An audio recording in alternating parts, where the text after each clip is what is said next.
மாணவிகள் அனைவருக்கும் என்னுடைய காலை வணக்கத்துடன் நமது இந்திய நாட்டின் 78வது சுதந்திர தின வாழ்த்துக்களை தெரிவித்துக் கொள்வதில் மகிழ்ச்சி அடைகிறேன்.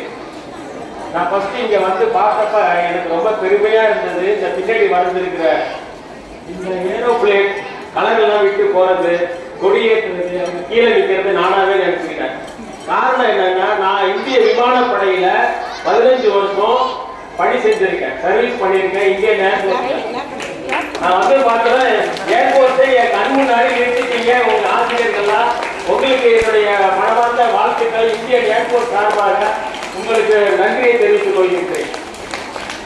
மாணவ செல்வங்கள் நிறைய இதெல்லாம் ப்ரோக்ராம்லாம் பண்ணீங்க.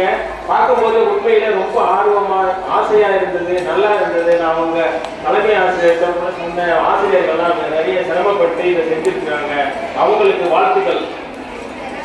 இதை பார்த்தா தேசிய ஒற்றுமையை வலியுறுத்துறது மாதிரி ஒரு நாடகம் பேச்சே இல்லாம நடத்துனாங்க. அருமையா இருந்தது. ஜாதி மதம் இந்த சண்டை சச்சரவுகள் எல்லாம் இல்லாம ஒரு நாடு எப்படி இருக்க வேண்டும் அப்படிங்கிறத கண் முன்னாடி கொண்டாந்து மாணவிகள் காமிச்சாங்க. அவங்களுக்கு நன்றி, வாழ்த்துக்கள். ஒரு வருஷமும் நம்ம சுதந்திர தினத்தன்றும் குடியரசு தினத்தன்றும் ஞாபகப்படுத்திக்கிறோம். யார நம்ம சுதந்திரத்துக்காக பாடுபட்ட தலைவர்களை எண்ணி பார்க்கிறதுக்கு ஒரு வாய்ப்பு நமக்கு கிடைச்சிருக்கு. சுதந்திரம் வாங்கி 77 வருஷம் ஆச்சு.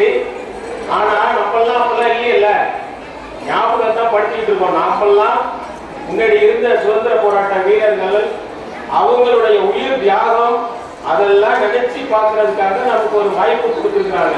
அந்த வாய்ப்பை நம்ம பயன்படுத்திக்கிறோம், அவங்கள நினைச்சு பார்க்கிறோம். அதை நினைச்சு பார்க்கிற விதமா இந்த ஸ்டேஜ்ல இன்னைக்கு மாணவிகள்லாம் வந்து நான் இந்த தலைவர், நான் அந்த தலைவர், காந்தி, நேரு, ஜான்சி ராணி, பாரதியார், வஉசி இவங்களை எல்லாம் கண் முன்னாடி கொண்டாந்து நிறுத்திட்டாங்க. அவங்களுக்கு நம்ம எல்லாம் நன்றி கடன் பட்டிருக்கோம். இன்னைக்கு நம்ம சுதந்திரமா இருக்கிறோம், உலாவிட்டு இருக்கிறோம், நம்ம நினைச்சதை செய்யறோம். செய்ய முடியாத சில விஷயங்கள்லாம் இருக்கு. அது வந்து அடக்குமுறை இன்னும் இருக்குதான் செய்யுது. அது இல்லைன்னு சொல்ல முடியாது, மறுக்க முடியாது. இதுல இருந்து நம்மளை நாமளே காப்பாத்திக்கணும். சில விஷயங்கள் நம்ம செய்யக்கூடாத விஷயங்கள் இருக்கு, பேசக்கூடாத விஷயங்கள் இருக்கு. அதெல்லாம் பேச வேணாம், செய்ய வேணாம். நமக்கு சுதந்திரம் கிடைச்சி இத்தனை வருஷத்துல உண்மையிலேயே சுதந்திர காற்றை நம்ம அனுபவிக்கிறோம்னா ஒரு சில விஷயங்கள்ல இல்லை, ஆனா மேக்சிமம் நம்ம அனுபவிக்கிறோம். குழந்தைங்களுக்கெல்லாம் என்னன்னா ஒரு முக்கியமான விஷயம் நான் சொல்றது, நீங்க குழந்தைகள்லாம் உங்களுடைய பெற்றோர்களை மதிக்கணும். ஃபர்ஸ்ட் பெற்றோர்கள் உங்களை கண்ணு கருத்துமா காப்பாற்றி கொண்டு வந்து படிக்க வச்சு நல்ல முறையா கொண்டு வராங்க. அடுத்தது ஆசிரியர்கள் தான் உங்களை பக்குவப்படுத்துறாங்க. உங்களுக்கு பாடங்களை சொல்லிக் கொடுக்கறதுக்கு மட்டும் இல்லை, டிசிப்ளின் வந்து ரொம்ப ரொம்ப முக்கியம் வாழ்க்கையில. ஒரு டிசிப்ளினான ஸ்டூடெண்டா இருந்தா உங்க வாழ்க்கை சிறப்பா இருக்கும். அதுக்கு அவங்களுக்கு நன்றி கடன் பட்டிருக்கோம் நம்ம. அதே மாதிரி பெரியவங்க நம்ம யாரை சொல்லணும்னா வயசுல பெரியவங்க, எக்ஸ்பீரியன்ஸ்ல பெரியவங்க, இவங்களெல்லாம் நம்ம மதிக்க கத்துக்கணும். அப்பதான் நம்ம வாழ்க்கை சிறப்பா இருக்கும். மாணவிகள் இப்ப நீங்க நிறைய பேர் இருக்கிறீங்க. முன்னாடி மாதிரி வாய்ப்புகள் கம்மியா தான் இருந்தது மாணவிகளுக்கு, அதாவது பெண்களுக்கு. இப்போ வந்து பெண்கள் தான் முதலிடத்துல வர்றாங்க. படிப்புல இருந்தாலும் சரி, வேலை வாய்ப்புகள் இருந்தாலும் சரி, ஏரோப்ளேன் ஓட்டுறது கூட பெண்கள் நிறைய வந்துட்டாங்க. அதனால உங்களுக்கு எல்லாம் வாய்ப்புகள் நிறைய இருக்கு. வாய்ப்புகளை பயன்படுத்திக்கங்க, மேல வாங்க. இப்ப நானும் உங்களை மாதிரி ஒரு சாதாரண கிராம சூழ்நிலையில கிராமத்துல உள்ள அரசு பள்ளியில தான் படித்தேன்.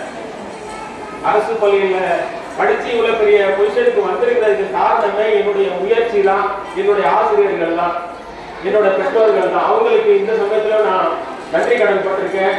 எல்லாத்துக்கும் மேலாக்க நான் ஏர்போர்ட்ல போனதுக்கு அப்புறம் தான் என்னுடைய எண்ணெயை வந்து ஒரு களிமண்ணா இருந்த எண்ணெய் ஒரு வடிவமைச்சு பிள்ளையாரா பிடிச்சி என்னைய அனுப்பிச்சிருக்கிறாங்க. எனக்கு 5 கவர்மெண்ட் வேலை ஏர்போர்ட்ஸ்ல இருந்து வந்ததுக்கு அப்புறம் 5 கவர்மெண்ட் வேலைக்கு நான் போயிருக்கேன். 5வது கவர்மெண்ட் வேலை தான் கன்ட்ராக்ட். ஸோ வாய்ப்புகளை நம்ம தான் பயன்படுத்திக்கணும். வாய்ப்புகள் நிறைய கொட்டி கிடக்கு. நானே உங்களுக்கு எல்லாம் ஒரு சின்ன உதாரணம். உங்களுக்கெல்லாம் இவ்வளவு பெரிய வாய்ப்புகள் இருக்கு, நல்ல இன்ஃப்ராஸ்ட்ரக்சர் இருக்கு, ஸ்கூல் எல்லாம் அருமையா இருக்கு, நல்ல டீச்சர்லாம் இருக்கிறாங்க. நான் படிக்கும் போதெல்லாம் அந்த மாதிரி எல்லாம் இல்லை. இந்த மரத்துக்கு கீழே தான் உங்களுக்கு கிளாஸ் எல்லாம் நடக்கும். நல்ல இன்ஃப்ராஸ்ட்ரக்சர்லாம் இருக்காது. அப்படி இருந்த சூழ்நிலையில் கூட என்னால் மேலே வந்திருக்க முடியுது. நீங்களாம் உங்களுக்கு கிடைச்ச வாய்ப்பை பயன்படுத்தியாங்க. என்னை இங்கே அழைச்சு ஒரு வாய்ப்பு கொடுத்து கொடியை ஏற்ற வச்சு மேடையில் இருந்து பேச வச்சு நீங்கள் செய்கிற நடத்துகிற இந்த நிகழ்ச்சிகள்லாம் பார்க்க வச்சதுக்கு நான் உங்களுக்கெல்லாம் நன்றி உள்ளவனா இருப்பேன். நன்றி, வணக்கம்.